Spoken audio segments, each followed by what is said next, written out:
الرحمن الرحيم. السلام عليكم حبايب، شلونكم؟ شخباركم حبايبنا؟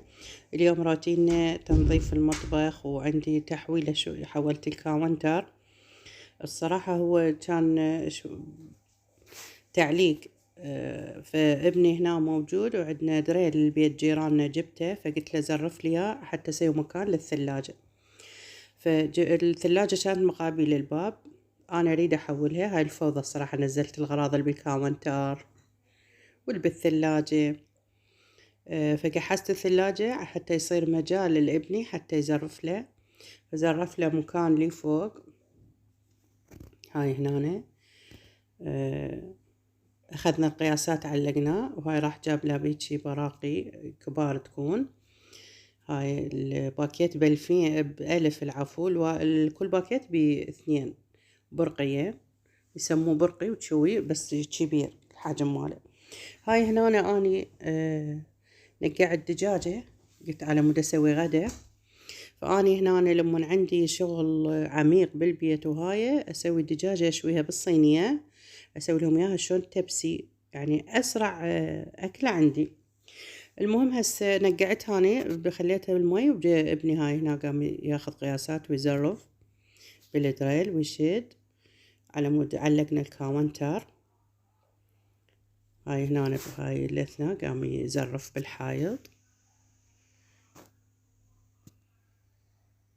هو خليته عاد بالأخير أخته قامت تتعاون بي، وأنا جيت أكمل أسوي الغداء، أخليه على الطباخ وأرد أروح أشتغل وياه.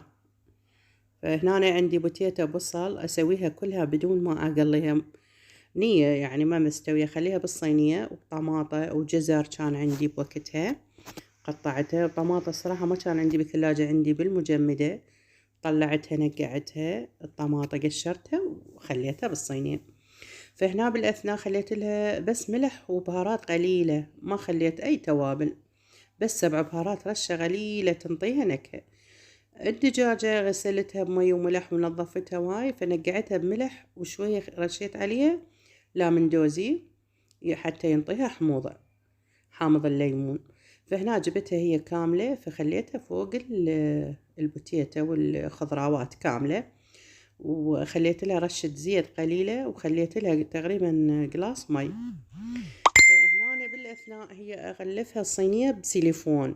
أنا أثاري كان ما عندي سيليفون، فخليت عندي قبغ مال جدر كبير، خليته على الصينية وخليتها على الطباخ. هسه تشوفون شلون الطريقة، أشوفكم ياها. أعتقد مرة مرتين شوفتكم ياها أنا، لأن شنو مشغولة أروح وأشتغل ويا ابني وأرجع على الطباخ. هاي شوفوا هنا شلون خليتها. راح أخلي لها المي وأخلي عليها القبغ مال جدر الكبير، وخليتها تطبخ. وآخر شي عاد من تستوي البوتيتا ما شاء الله تموع تصير عباق زبد. هاي شوفوا شلون شكلها بنات، قامت تطبخ وريحتها صارت تخبل بالبيت. فآخر شي أنا من هاي هنا التمن بنتي طبختها، لأن صار الشغل مشترك، وعلى مود نخلص شغلنا المطبخ. تعرفون المواعين والغراض بالقاع كلها متوحوثة، وهاي نريد لنا اللمة نرتبها تنخلص. قلت لهم بلكي قبل الغداء هاي الفوضى كلها اللي سويناها، قلت بلكي أكمل قبل الغداء. فهنا نريد عاد أخليها أني من تستوي أخليها بالفرن تاخذ شقار. كانت أكو كهرباء عاد، بنتي قالت ماما ليش ما نخليها بالتنور الكهربائي. فشغلنا التنور الكهربائي وخليناها الصينية بالتنور الكهربائي. شفتوه قبل أنا صورت لكم بيه وخبزت بيه كم مرة وياكم. من أكو كهرباء متوفرة شغله كلش حلو. هاي هنا احنا كملنا. هاي شوفوا نظفنا الكاونتر ومسحناه. سويت عندي مي وخل ونظفته من هاي اللي فوق، علقناه. هاي الكوابة غسلتها رجعتها مكانها. هذا أشوفكم يا هنا من نظفت. هاي علقتها الكوابة. هاي الثلاجة همينة قعدناها بمكانها على مود تستقر الدهن مالتها حتى نشغلها. شوفوا هاي هنا دا أشوفكم بيها. هنا بهالأثناء عاد احنا كملنا. فقالت بنتي خلينا نصب الغداء وتغدينا. هم اجى ابني الثاني الصغير كان بالمدرسة، صبينا الغداء وتغدينا وكملنا، بعدين رجعنا خلينا الغراض بالكاونتر. هذا غدانا بنات، وما شاء الله هي الأكلة سريعة وسهلة وبسيطة. من عندي شغل أنا أسويها دائما كلش طيبة، وعلينا وعليكم ألف عافية بنات. هاي كان عندي هذا بنات، شوف تصوير يوم الثاني صورته، سوينا غدا، سويت دولمة صراحة، فصورت الفيديو وخليته ويا الفيديو الثاني على مود أنشرهن سوا.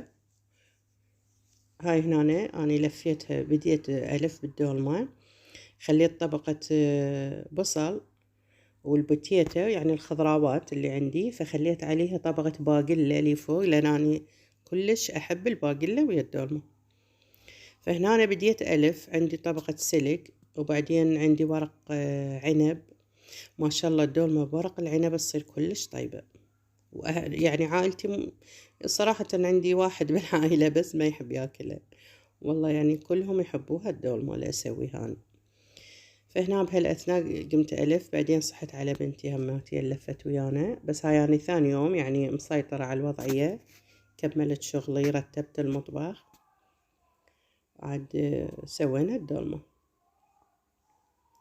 هاي هنا أنا بلشت ألف بورق العنب، قلت أخلي الطبقة ورق العنب لي جوا أحسن حتى يستوي، لأن الورق العنب شوية يكون بقوام، وأني سالقته يعني سلكته على الطباخ، يلا جبته ألف بيه.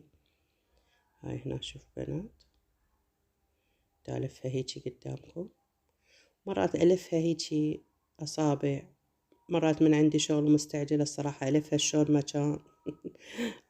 ما أعتني باللف مالته، بس تصير كلش طيبة ما شاء الله.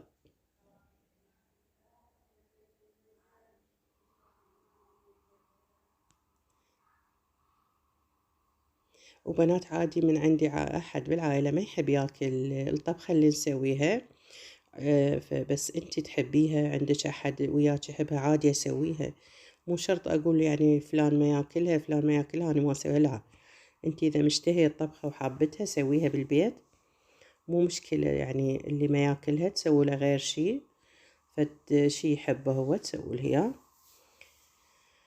هاي هنا بالأثناء دا أشوفكم يعني ما بقى عندي شي، قمت أخلص لف. هنا كملنا اللف وطبخناها، وهاي هنا راح نشبها للدولمة حتى تبرد.